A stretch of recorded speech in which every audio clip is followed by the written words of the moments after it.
Blessed day, brethren. This is your pastor and preacher once again, inviting you na samahan po ako sa pag-aaral ng salita po ng Panginoon. Let us look at Esther, chapter number 4, in verse number 16. Ang sabi po sa atin ng salita po ng Panginoon, Go, gather together all the Jews that are present in Shushan, and fast ye for me, and neither eat nor drink 3 days, night or day. I also and my maidens will fast likewise, and so will I go in unto the king, which is not according to the law, and if I perish, I perish. Sa buhay po natin mga kapatid, tayo po ay kinakailangang gumawa ng mga mahahalagang desisyon at napakabigat na desisyon sa atin pong buhay. At yan po yung atin pong pag-usapan at pag-aralan po sa araw po na ito, no, when making a hard decision. Now, what I want us to see dito po sa pag-aaral po na ito mga kapatid, we are not talking about na hindi mo pa alam kung ano yung gagawin mo. Sa ating pong pag-aaral, we assume na alam mo ang dapat mong gawin, kaya lang mabigat na ito'y gawin. Mahirap. Marahil ay may mga obstacles, marahil ay may mga unwanted na mga result or circumstances na mararanasan natin po kapag atin pong tinuloy ang desisyon po na ito. Marahil ay may nakatatakot sa atin, nakababahala, o anumang pumipigil po sa atin upang gawin ang desisyon na ito, bagamat alam po nating tama. What do we do when we're making a hard decision, no? Sa paggawa po ng isang mabigat na desisyon sa atin pong buhay. Dito po sa talata po nating binuksan, mga kapatid, ay isang mahalaga at mabigat na desisyon din po ang gagawin nitong si Esther sa pagkakataon po na ito. Siya ay haharap po sa hari na upang idulog, no? Yung dahilan po, pinaka main reason ay idulog po yung pong kanila pong kalagayan bilang mga Hudyo, sapagkat they were being oppressed, no, ng isang taong nagngangalang si Haman.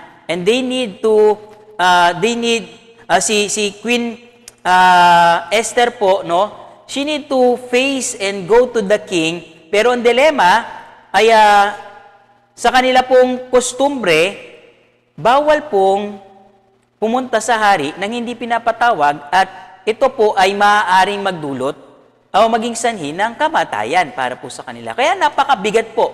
Alam niya yung dapat niyang gawin, pero mabigat na desisyon yung kanya pong gagawin. So, what do we do when we are making a hard decision, mga kapatid? The first thing that we need to do, mga kapatid, ay to pray fervently. No? Sila po ay nag-fasting, no, ng 3 araw, na hindi sila kumain, na hindi sila uminom, no, na sa loob ng 3 araw to show yung fervency nung kanila pong panalangin. Napakabigat ng desisyon na gagawin, kung kaya't she resorted into praying intensely and fervently unto the Lord. Sa mabigat po nating paggawa ng desisyon, kailangan po natin ng fervent prayer, mga kapatid. No?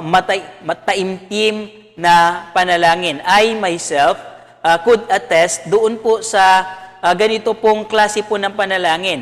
No? Marami pong major decisions sa akin pong buhay ang akin pong ipinanalangin, and I fasted para po dito. Bago po naligawan ko yung aking pong naging asawa, no, ay nag-fasting po ako at pinanalangin ko po siya. Nung kami po ay malapit ng ikasal, likewise ay nag-fasting din po ako, no? Dahil doon po sa desisyon at hakbang ng amin pong pagpapakasal, no? So, fervent prayer, mga kailangan po 'yan sa tuwing tayo po ay gagawa ng isang malaking hakbang upang tayo ay pangunahan ng Panginoon. And you know what? When God leads the way, I could attest na hindi ka maliligaw at hindi ka ipapahamak. ng Diyos. Pangalawa po, mga kapatid, no, na dapat po natin gawin is to pray collectively. No? Not just pray fervently. Sometimes we need other people to pray for us also. No? Sabi po sa atin ng talata na ito, sabi ni Queen Esther, "Go gather all the Jews, and I also and my maidens. We will pray and fast likewise." No? Hindi man po binanggit yung salita dito na prayer. Every time there is fasting in the Word of God, ito po connected sa prayer. Kaya po, we assume na yung kanila pong ginawa ay pananalangin. So, we must pray collectively, no?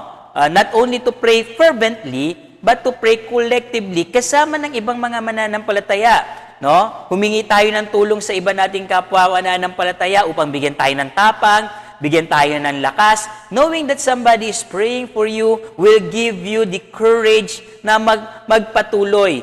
It will help you to take your mind out of those things na nakatatakot, knowing na there is somebody at your back, no?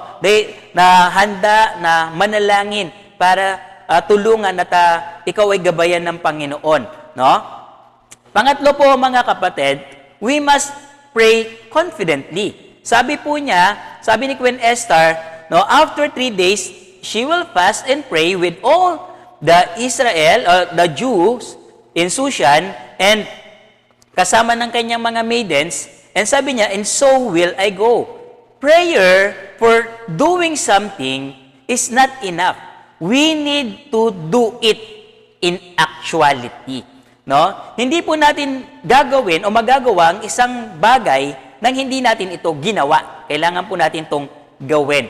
When we pray, we must pray confidently na hindi tayo iiwan at pababayaan ng Panginoon. Sometimes, hard actions are needed to be done. Pero ito ay kailangan. Minsan nakatatakot, minsan nakababahala, ang dami natin pwedeng worries na at pwedeng magkaroon po ng yung pong magkaroon ito ng hindi ka nais-nais na outcome sa atin po, no? But sometimes it must be done, no? We sometimes needs to take that step, no? To do the things that is right. Okay? Ako po bilang isang pastor, may mga ilang hakbang po ako na kailangan pong gawin sa amin pong iglesia.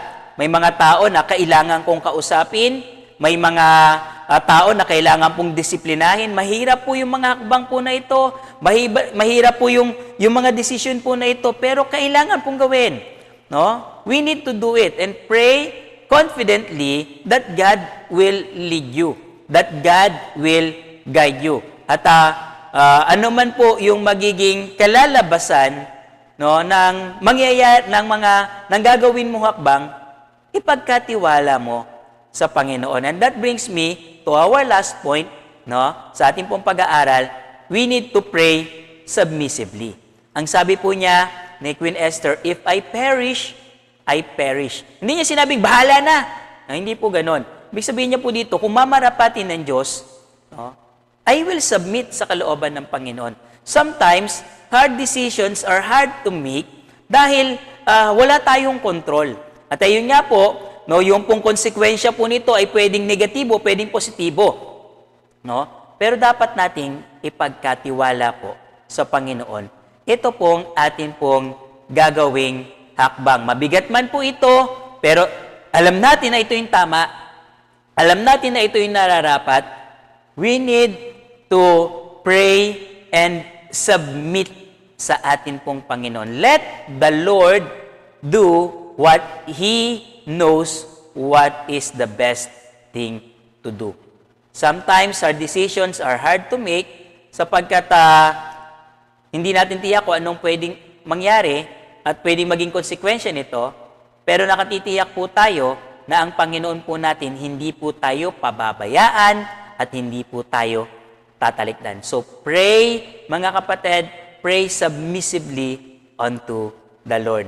Kung gagawa ka ng isang malaking hakbang, you need lots and lots and lots of prayer para ito ay maging matagumpay. No? At sa iyong pananalangin, ipagkatiwala mo sa Panginoon lahat ng iyong gagawin and let Him lead the way. God bless you all, brethren.